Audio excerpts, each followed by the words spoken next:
Queridos hermanos, en el programa de reflexiones proféticas que estamos repasando juntos, hemos llegado a un momento en el que se marca un antes y un después muy claro de la historia de la humanidad. Antes queda todo el problema que se produce en la tierra a causa del gobierno del anticristo y del falso profeta promovidos por el dragón, es decir, por Satanás.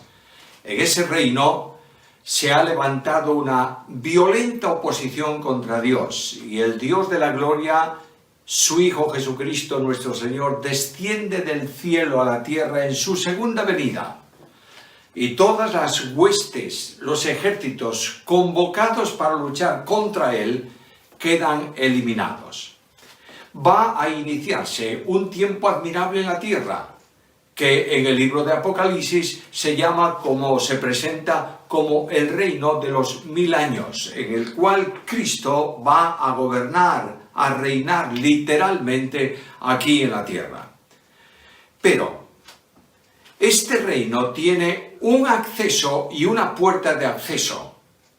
La puerta de acceso al reino de Dios, al reino de los cielos, siempre ha sido Cristo. El modo de acceso por la fe. La razón de estar, la regeneración. En cierta ocasión Nicodemo vino al Señor. Nicodemo sabía que era el Mesías, había visto las señales que hacía y Nicodemo dijo a Cristo: nadie puede hacer estas señales que tú haces si no fuese Dios con él. Viene a hablar con Jesús por un problema, porque Nicodemo consideraba que la entrada al reino tenía que ver con acciones personales.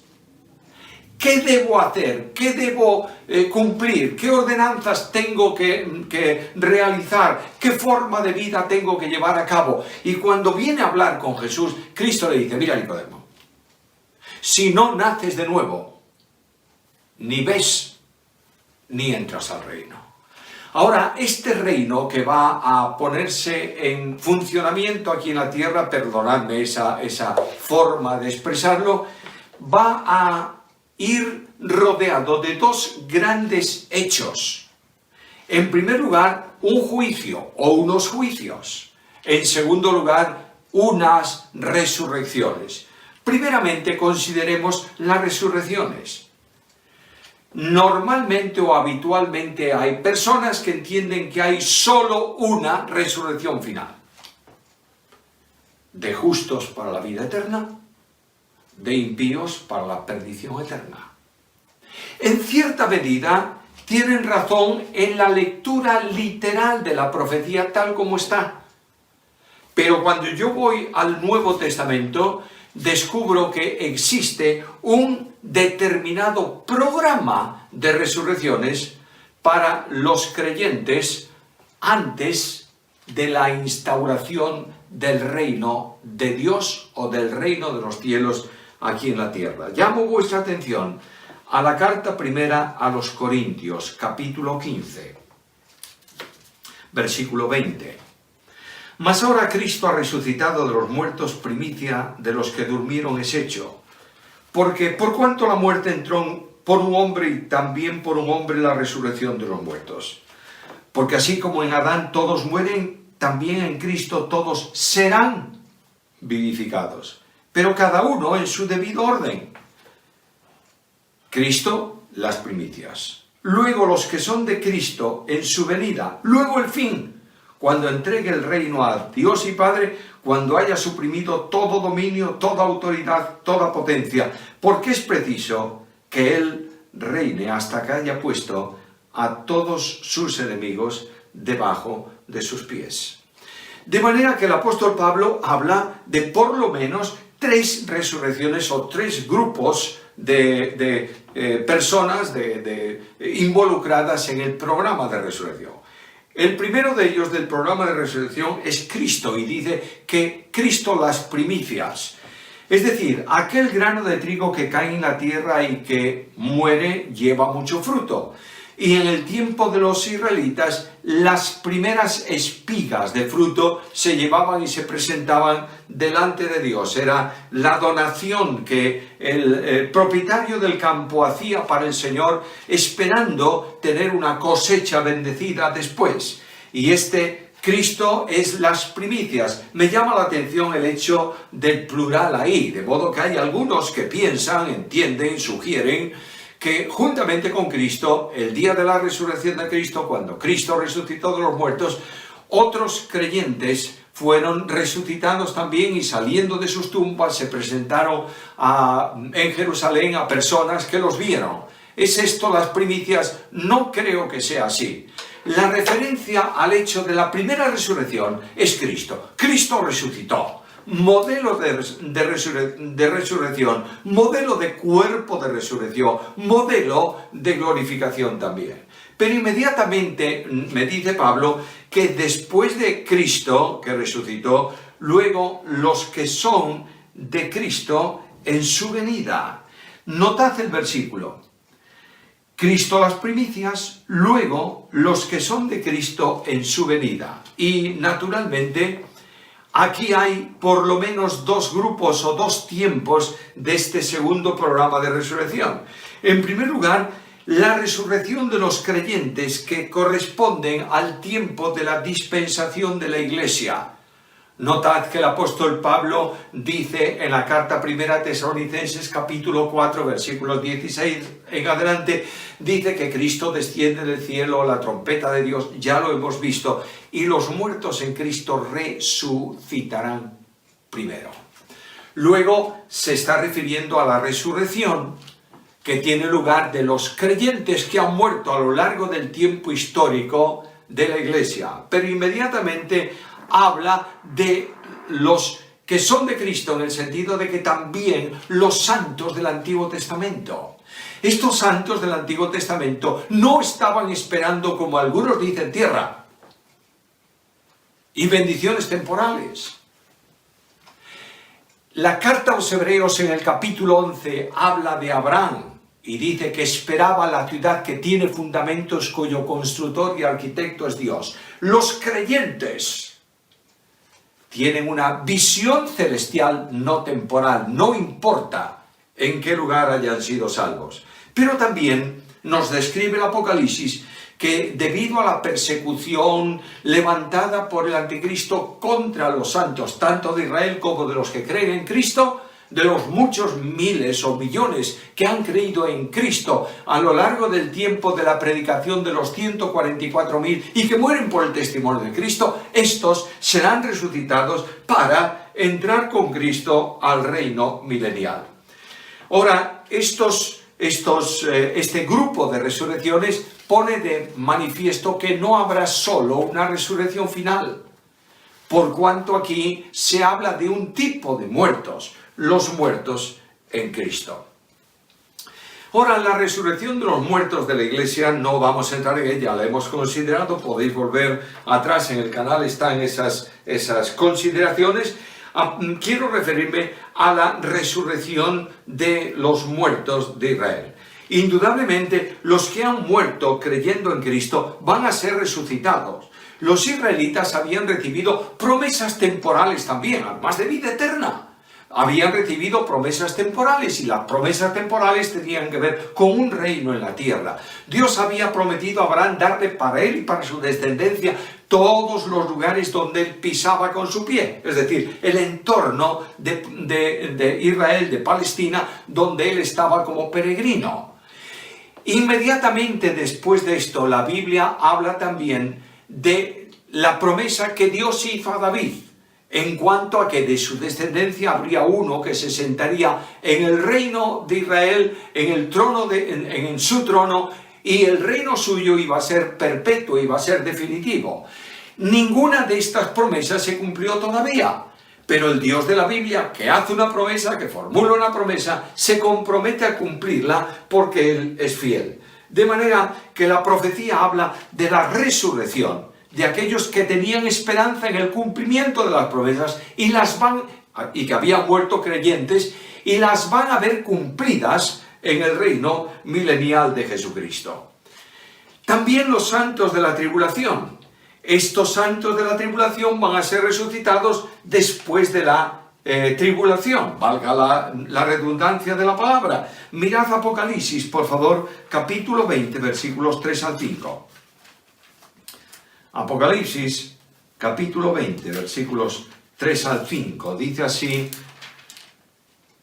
la palabra del Señor. Habla de Satanás y dice que es el diablo, lo ata por 1000 años, lo arroja al abismo y lo encerró y puso el sello sobre él para que no engañe a las naciones hasta que se cumplan 1000 años.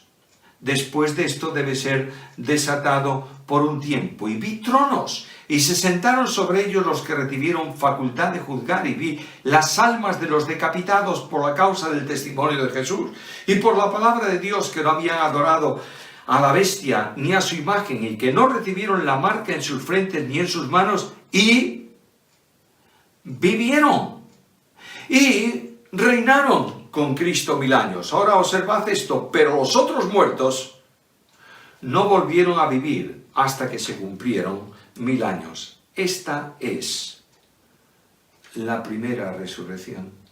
Versículo 6.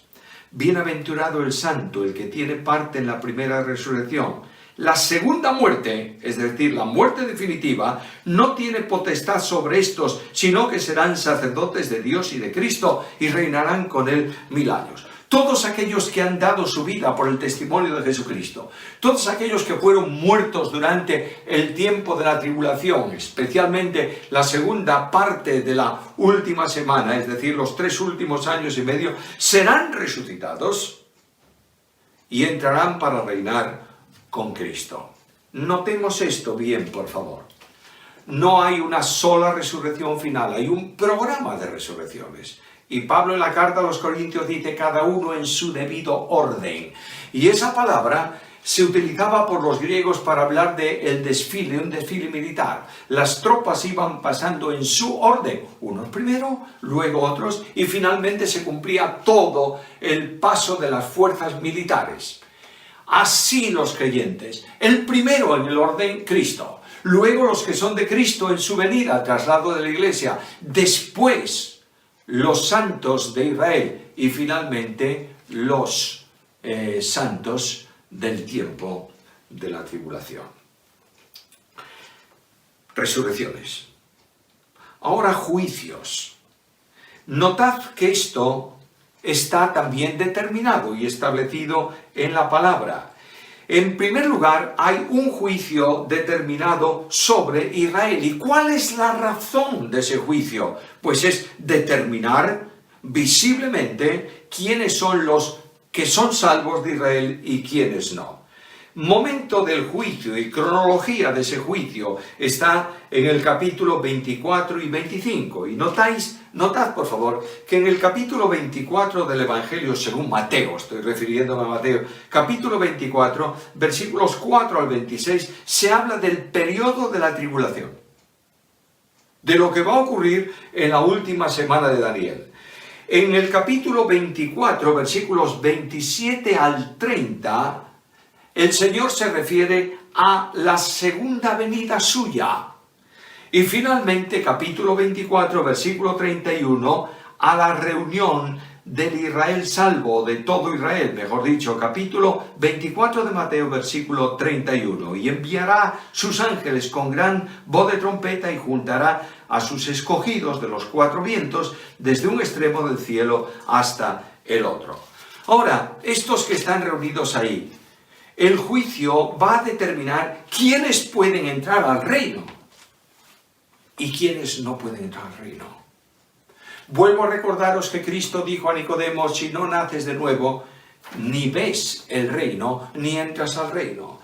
Por tanto, este juicio va a demostrar con toda fidelidad en cuanto a Dios, con toda veracidad, quiénes son salvos, quienes no son salvos de Israel. Recordad que hay un texto de Pablo que dice que entonces todo Israel será salvo. Pero Pablo dijo antes en Romanos, en el capítulo 2 de Romanos, el apóstol Pablo dice que no todos los israelitas, los que descienden de Abraham, son israelitas, sino que son israelitas, conforme a la promesa, herederos de la promesa, aquellos que son de la fe de Abraham. Hablamos el otro día también, una de las ocasiones anteriores, hablamos de un remanente salvo por gracia que es llevado y protegido en el desierto y que escapan de la furia persecutoria del anticristo. Este Israel salvo será el que entra con Cristo al reino milenial. Ahora serán reunidos todos ahí. Y se menciona en Ezequiel capítulo 20, versículos 34 al 38, que el juicio tendrá lugar en la frontera de la tierra antes de que puedan entrar a la tierra. Y ahí se separan los salvos de los no salvos. Y notad que ahí tiene cumplimiento la parábola de las 10 vírgenes de Mateo capítulo 25. Las que son salvas entran. Se cierra la puerta e impide la entrada al reino de los que no son salvos. De nuevo aquel ejemplo de las dos mujeres en el molino. Una es tomada, otra es dejada. La que es dejada es la que va a entrar al reino. La que es tomada es la que es echada en las tinieblas de afuera. Por tanto, los resultados del juicio son muy claros. Solo los salvos pueden entrar al reino. Ahora notad algo, por favor. Es verdad que estamos hablando, y lo veremos en otro momento más adelante, si el Señor no viene antes, estamos hablando de que la entrada es al reino milenial de Cristo en la tierra, es verdad. Pero el reino milenial de Cristo en la tierra es un aspecto más del reino de Dios o reino de los cielos. La Biblia dice que Dios me ha librado del poder de las tinieblas y me ha trasladado ¿a dónde? Al reino de su amado Hijo. ¿Cómo entré yo al reino de Cristo? Por gracia, mediante la fe. ¿Cómo se salvan estos que van a entrar al reino milenial del Señor Jesucristo en la tierra y son de Israel? Se salvan por gracia, mediante la fe, porque han creído. La Biblia dice que mirarán. Y ese es un simbolismo de dependencia de fe, como Moisés levantó la serpiente en el desierto, y el que miraba a la serpiente era salvo. Así estos levantan los ojos, descubren a Jesucristo el Señor, creen en Él y son salvos. Y estos son los que entran al reino milenial de Jesucristo. Bueno, primer juicio, el juicio sobre Israel. Luego aquellos israelitas representados en las 10 vírgenes que no son salvas, que tienen apariencia de piedad, pero niegan la eficacia de ella, estos son echados fuera del reino, no tienen acceso al reino de Dios aquí en la tierra. Otro juicio es el juicio de las naciones. Mateo capítulo 25, versículos 31 al 46. No leemos todo el pasaje, pero mirad lo que dice algunos de los versículos. Cuando el Hijo del Hombre venga en su gloria y todos los santos ángeles con él, entonces se sentará en su trono de gloria y serán reunidas delante de él todas las naciones. Y ahora notad. Apartará los unos de los otros como aparta el pastor las ovejas de los cabritos y pondrá las ovejas a su derecha, los cabritos a su izquierda. Entonces el rey dirá a los de su derecha: venid benditos de mi Padre, heredad el reino preparado para vosotros desde la fundación del mundo. Momento de juicio. Dios va a establecer un juicio que va a determinar quiénes de las naciones son salvos y quiénes no. ¿Dónde? ¿Dónde va a tener ese juicio? Lugar ese juicio. Joel. Profecía de Joel.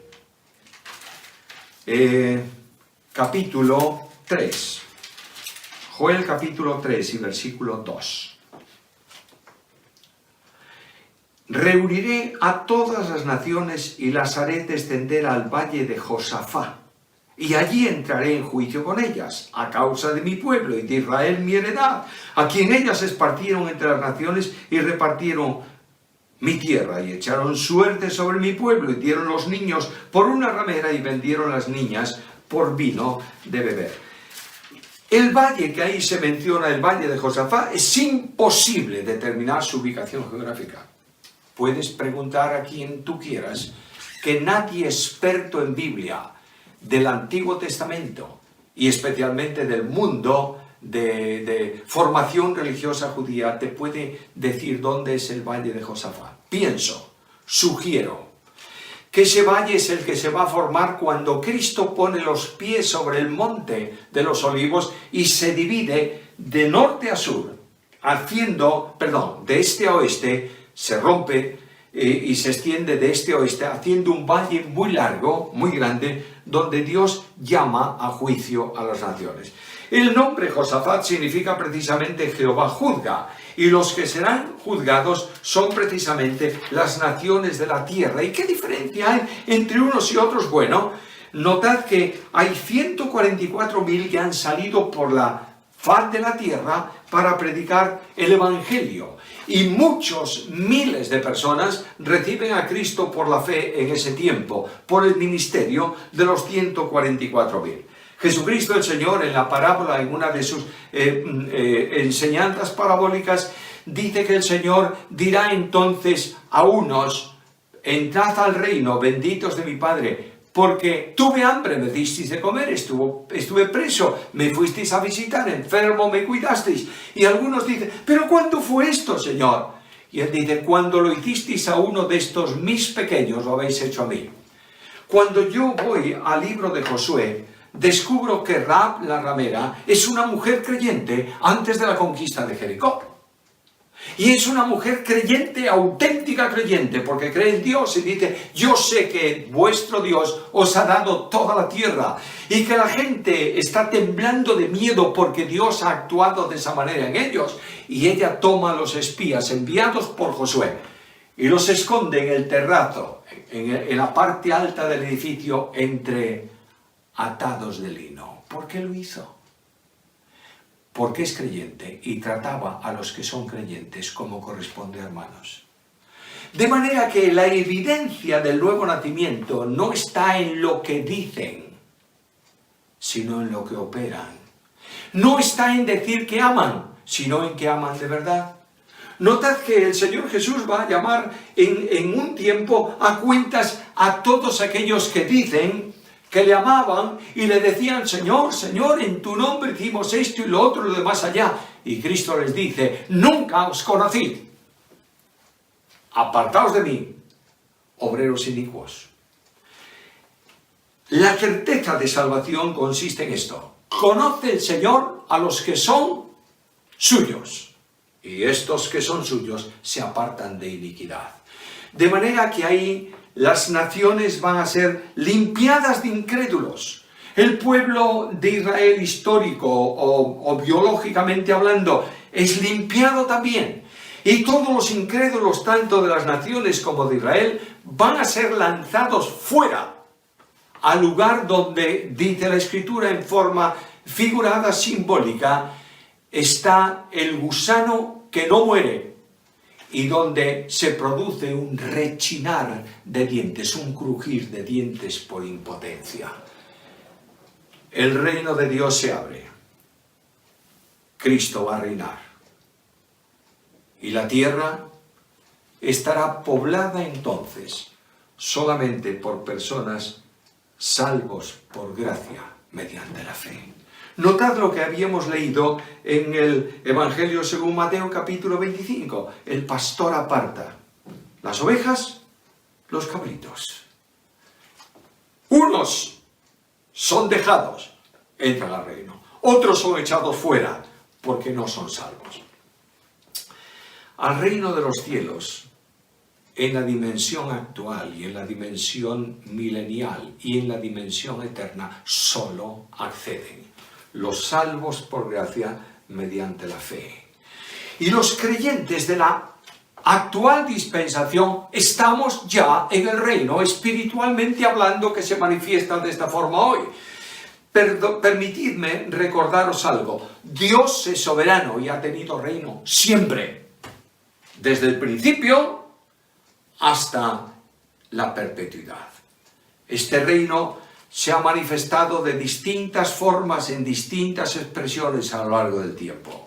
En el momento actual, nosotros estamos en el reino, espiritualmente hablando, Mateo capítulo 13, las parábolas que son aplicadas al reino. Y notaréis que allí, al reino, que tiene que ver con la iglesia, con el tiempo actual, se le llama exactamente igual que en el resto del Evangelio, el reino de los cielos. El reino de los cielos. Perdonad, hacer una distinción entre el reino de Dios y el reino de los cielos es sumamente peligrosa. Porque estamos haciendo una distinción en el único reino, porque hay solamente un rey. El Rey de Reyes y el Señor de Señores. No podemos olvidar que nosotros los creyentes no vamos a pasar nunca por un juicio de condenación o de salvación. Pero vamos a comparecer ante el tribunal de Cristo. Y a veces decimos cuando estudiamos profecía, pobrecitos, mira, no creyeron, se van fuera, creyeron. Escucha, por favor.